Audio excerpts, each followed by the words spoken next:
Hello everyone and welcome back to another episode of Timber and Stone. This episode we're going to be working on another dock piece, something major, hopefully. This is going to be the shipyard. Now, the shipyard that we built last time in the first season was more of a dry dock, and there is a difference between the two.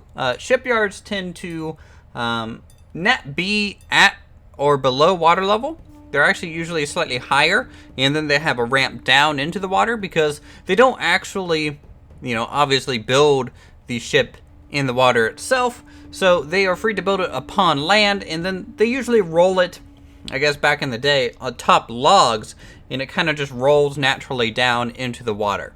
Dry docks, on the other hand, are required to repair ships that are already in the water. And obviously, you can't just pull them back up onto land, so that's what we're going to be doing this episode. So it looks like we may have a Goblin Menace coming in to the area, potentially. This is Winston, our wonderful forager that has been gathering some wheat for us so that I could finish up the roofing, but we'll go ahead and call him back. We actually don't need him anymore to be doing that, so he is free to actually return back home. Let's see if I can't actually get him to come back a little bit quicker than that, and we'll send out the current militia that we have out there to deal with those couple goblins. I'm not necessarily worried about it. We have 3 going one way and another going the roundabout way. Who is this going the roundabout way? I believe this is Cesar. And, Lionheart Yukikaze is running into a person with his mighty glaive. Let's really get Winston over here because we need to get him towards the bridge that we'll have to build up eventually. We can't just have this ugly dirt mound forever, but for the time being I think that's okay to maintain. What do we got over here though? This goblin kind of along the river. Okay, we got that one still. Come on, forager, get out of the way. We're really spread apart, and that's not necessarily for the best. Because obviously the goblins tend to be more archers than anything else. Oh, actually that one's just a normal melee one, so we could probably deal with him rather quickly. We have quite a few of them actually making it on this main road here. So I'm just going to go ahead and call upon the rest of the militia. Things already marked to be charged, so. What else do we got? We got Goblin spotted by Winston still. That Goblin is maintaining a good pace with Winston. I think that's because his inventory is slightly full. No, that's not the reason. Looks like it's just able to keep up with it. What's going on over here? How's everyone's HP? Ace is full. John is full. Where's Lingenart? Where are you? Are you stacked up on someone and I can't click you? Yes. So you have taken a touch of damage, but overall I think you are fine. Level 13 infantry now, which is great. Let's pull you guys back here. Whoa. Goblin's taking shots. John taking the first swing on that one. Goblin then proceeding to miss wildly into the distance there. Okay, Cesar's finally making it over. Cesar's our most heavily armored person. The sword, meaning that he actually does more damage per swing, but he is slower because of it. So Winston, we'll see if we can't have him charge at the same time. They need to really meet this goblin along the shore edge. And there's more coming in from the north, so a lot of combat here in the initial 5 or so minutes before the speed build, which I'm fine with. I think you guys enjoy seeing some of the combat, though it can be a little hectic at times. Alright, there we go. I really wish they would fix the charge target enemy bug. All these people are still kind of locked on to the person that just died, and because of that, they don't switch targets quite quickly, and they kind of stutter and run in kind of weird ways.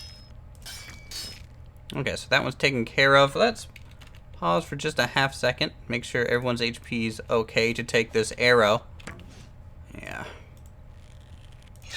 Saw that coming. You know, this is why the goblins are just annoying, you know. They're a constant barrage of arrows. It looks like we have these two actually on lockdown, and basically the AI for these goblins are saying, hey, you're in range, you should be shooting, but they can't shoot when they're swimming. And that's actually good for us, because what we could do is come over here. Lucky has been on patrol along the dock, but we can actually just call him over here, and he'll just kill them. Also, upon your guys' request, I have upgraded his arrow capacity. So he's carrying 5 fire arrows and then 20 bodkin arrows. The fire arrows are the most damage-dealing arrows in the game. However, their downside is it lights things on fire if he misses, and that could potentially spread havoc throughout the town if he shoots way too wide. Oh my goodness, so many goblins. This is not quite what we signed up for.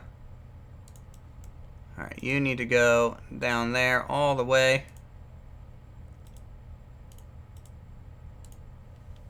Alright, Cesar. Get up there. Take care of that one archer. And you can see, it's quickly dispatched with that sword. Where's Lucky? Lucky's on his way. He's a little slow. But we'll go ahead and put it into double speed. And it looks like there managed to become a goblin right there. So what we're going to do is we're just going to halt Lucky for a second. And hopefully he'll take a shot at that goblin, or at least it should. Oh, come on, Lucky, shoot. Nice. Alright, do it again. Alright, Lucky took out one. I don't want to call him back just yet. Just because we still have those 3 other ones there. And they're going to be trouble. Or at least annoying if they just sit out there in the water like that. So, Lucky will be able to take care of them, even though the infantrymen can't swim and combat at the same time. So here's Lucky. Another 20 damage shot. I think he's on to just his bodkin arrows at this point. Where are you going? Shoot him. Where are you going? Why are you retreating? No, shoot them. Please shoot them. Where you... let's change this a bit. We're gonna set his HP retreat to a lot lower, so he won't have the tendency to hopefully try and heal. Come on. There we go. I swear, Lucky, your bad vision is not helping us much at all.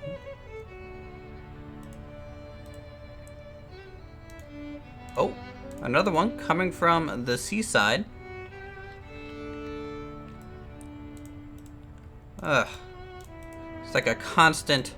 This is why I just don't like fighting the goblins. They don't bunch up like the necromancer and their skeletons. So they're pretty annoying to actually kill. Please shoot. Thank you. And... dead. Nope. Dead. Perfect. Alright, 10 minutes it took us to clear out those goblins. And you can see, you know, this just extends the episode out for you guys a little bit. But let's go ahead and jump into the little bit of speed build. And what I want to do, as I said, is finish digging this out. I want to get The ramp down into the ocean constructed some of the retaining walls around that. And the main thing that I want the shipyard to kind of represent is the carpenter's hut and things like that. Just because that's where woodwork is kind of done anyways. So it kind of makes sense in our town because we don't really have like a small village and like a woodcutter's actual like barn. Something similar that you would see in Banished. So this is kind of our workaround. Makes sense to have a fishing village and the carpenter hut to be kind of intertwined. Let's assign everyone back to their normal day jobs. Okay, so let's get into it.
Alright guys, so it looks like the actual shipyard is going to be a two-part build. The first part obviously is what you guys got to see so far. What we have is the ramp that the boat will be going down into the water. Some extra stone reinforced piers to the left and the right. Now this might look, I guess the layout might look similar to some people, and that's because the basic layout is kind of based on Total War. It's like the dock upgrade that you could build back in the old games, and it has this very kind of similar layout. I think it looks pretty cool. It's kind of basic enough that it would fit kind of a smaller town, but then again, if you think about it, our town's going to end up being pretty dang large. You know, we're going to have the shipyard on the right side. We might even have some sort of dry dock on the left side for repairing. And, or I guess we could even put it to the side of the actual shipyard itself. It's up to you guys. Do you want the dry dock to the right of the shipyard or the left of the storage kind of barn to kind of balance out the large pier effect? Now, the thing with it having it on the opposite side is that it doesn't quite make as much sense as being closer to the shipyard and the shipwright, things like that.